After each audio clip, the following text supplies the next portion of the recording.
the skilled lyricist Joyner Lucas rapping both sides of a kind of MAGA debate, showing the prospect and maybe the limits of dialogue. So, about to show you a little bit of this music video. It features Joyner's voice as he narrates two opposing views, so reflected out of the mouths of two different actors. Here first, as it is in the song, comes the so-called MAGA side.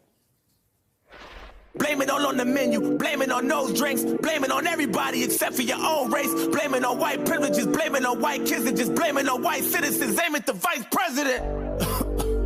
Bunch of class clowns, how dare you try to make demands for this money? You gonna show us some respect, you gonna stand for this country. I'm not racist, I'm just prepared for this type of war.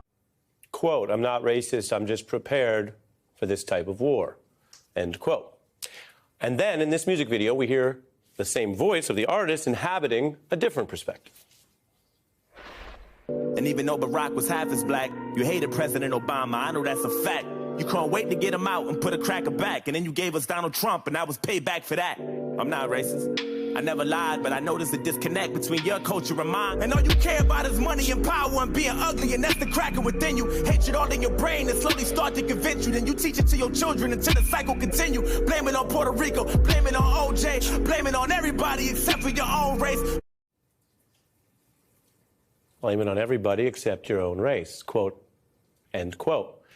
You can see there in the art, life reflected, or maybe the art challenging us to think a little bit deeper about the lives we want to live together. As for Joyner Lucas, he's known for a wide breadth in his art, from incisive commentary like that to hit collabs with Logic, J. Cole, Eminem, and many more. He's got 4 albums. He's gotten 2 Grammy nominations. He's the co-founder of Tully, a music creation platform for artists. His upcoming album, Not Now, I'm Busy, available for pre-sale. What were you showing in that dialogue, in that powerful video, which it might be new to some viewers, but it's got hundreds of millions of views and listens?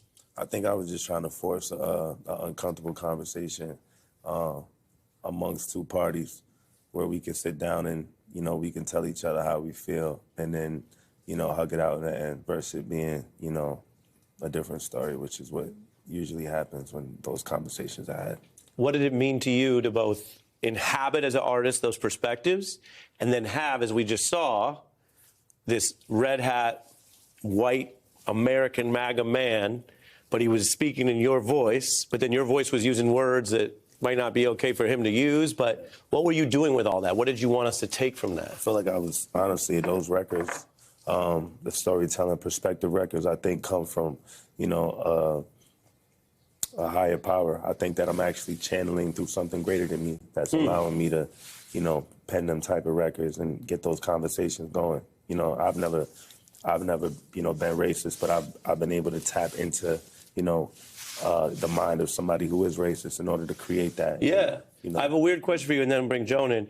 In doing that work, like trying to, whatever you do to create that, did you at any point feel somehow closer to or empathetic with what that character was doing? Yeah, of course. And I've experienced racism, you know what I'm saying? Like, I've experienced it, so, doing that other part was a little bit more easier to do, but the beginning part... But doing the MAGA part was harder at first. It was a little bit harder at first, but, again, I feel like it was, I was channeling something, greater than me to be able to, write that record and a lot of other records that I write that have two-side perspective stories.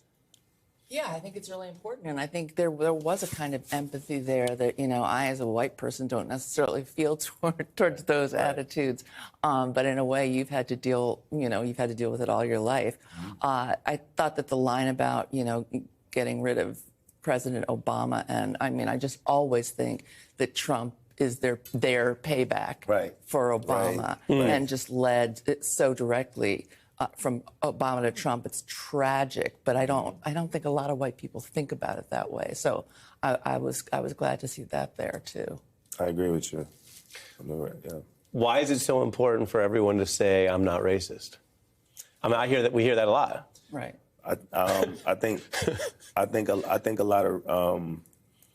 Are you talking about racist people or just people in general? I hear a lot from people who, let me say it as charitably as possible. I hear it from people who are espousing views, positions, and candidates who are anti-civil rights. Right. And it's very important at the beginning and end for them to say, I'm not racist. Like the first time I saw this video, I kind of laughed. Yeah. And then I was like, wait, there's a lot in here, and I rewatched it. You know what I'm saying? Yeah, but in speaking in, you know, to that specifically in the song, it's like, you know, I doubled down and emphasized on, you know, I'm not racist. My sister-in-law's baby cousin Tracy got a brother and his girl. It seems like a lot of people that are racist always have a black friend or a black relative or a black family member. Yeah. They dated Right. a black person and they have to somehow justify that they know somebody that's black and they're, you know what I mean? So that's And that funny you say protects them. Yeah. That means they can't That be means racist, they can't right? be racist because, yeah.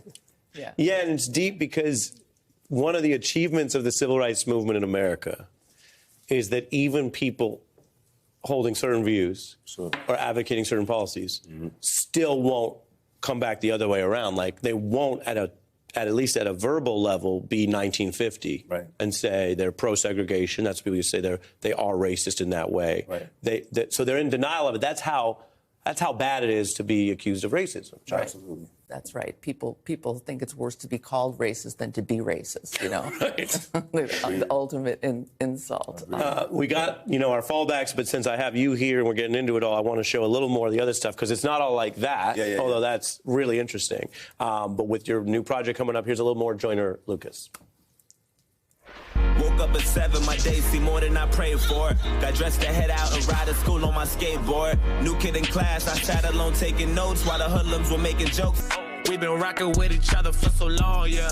Maybe that's why it's been harder to move on, yeah. Run at you hot like a sumo. They say I talk like a chulo. I live in Mars, I'm not Bruno. My dog call me Cujo. I know you ain't saying any names, but I got a feeling you talking to me. I hate when these demons get into my soul. I feel like I'm caught in the beast. What comes to mind as you look at the record and tell us about the new project? It's crazy because once I release a music video or a song, I never go back and listen to it again. Yeah. Really? Yeah, and once it's gone, it's gone. And it's like, because I spent so much time writing it, and I spent so much time, crafting a lot of the production you hear on that, and, directing the music videos and then editing it, and you have to listen to it thousands and thousands of times. So once it's gone, it's like, Yeah. and I don't want to hear it again. First and foremost, thank you, for going through that. Respect. I'm just like, wow, like, I forgot that sometimes I forget that I've done all that. Yeah. But you asked me, what does it feel to... With the new project and, what you're doing next, and go ahead. Yeah, so the name of the album is called Not Now, I'm Busy. And, I think that, in this project, it really it tells a story of, where I'm at in my life at this point, you know what I mean? And, just juggling a lot of different things and, having to prioritize different things and just being busy. And there's also a double meaning if people listen to the album. It's all about, it's all about growing, I would say. It's all about growing and gaining a new perspective